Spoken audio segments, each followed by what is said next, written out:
this fight with that heart. Yeah, you can't take that from him. Big right hand from Lewis. Giving a quick boxing lesson. I don't have anyone to help me out with this at this moment, so I'm just going to do what I can with what I have.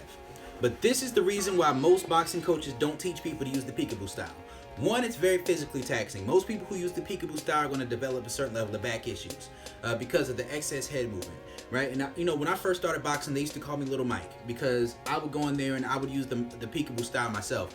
But as I gained a little bit more experience, I came to more of a traditional boxing stance because one thing that I realized is that one aspect of the peekaboo style that can get you in a lot of trouble is that a lot of people who use the peekaboo style will get in this habit of trying to slip to both sides. And I'm going to show you the problem with that, right?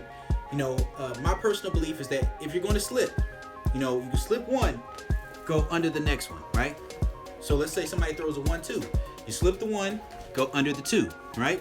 And you can do it different ways. You can counter, you can split the jab, right hook to the body as you're going under, split the jab, right hook to the body, or you can, throw the jab to the body, overhand right. But what can often happen is if you get in the habit of trying to do the peekaboo style just by how you see it and not really know the mechanics of it, then you may try to slip the 1, boom, and try to slip the 2. And every once in a while, you may get lucky for a little while if somebody throws just a basic 1-2 straight down the pipe. You'll slip the 1, then you'll slip the 2. But someone who's experienced, someone who has skills, someone who's taller than you, especially someone's taller and has power, then what'll just happen is they'll throw the 1-2, they'll bait you, they'll throw the 1, track your head, and as soon as you come back around, boom, they hit you with a right hook, right? This is how Lennox Lewis knocked out Mike Tyson, right? So you slip the 1, if you try to come back right there, you're gonna get hit. You're gonna get hit eventually. I'll hit you like that. So the thing is, you slip the 1, and then you go under the 2, right? You slip the 1, you go under the 2.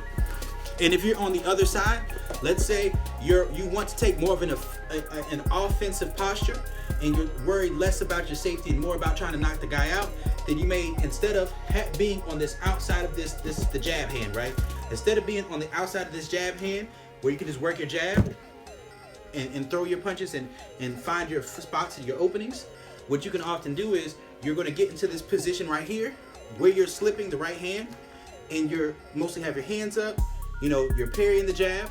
Instead of slipping the jab, you're parrying it to the inside to slip the right hand, because now your feet are in a position where even if they throw a right hook, you can get outside of it, and then you slip it, you come back, or you're right here and you split their right hand. There's different ways of doing that, but it is not good to try and go back on either side. Don't go pick a side.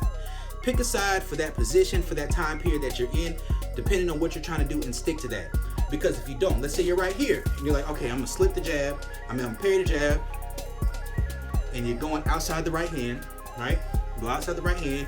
Then let's say you try to slip another jab. It's not gonna be jab, it's gonna be a left hook. You try to go back across, boom, you're getting hit. And you're getting hit with twice the force because you're moving into it.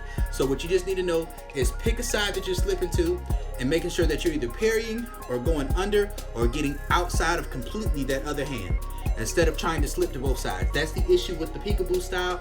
That's the reason why most coaches don't teach it when people first come into the gym.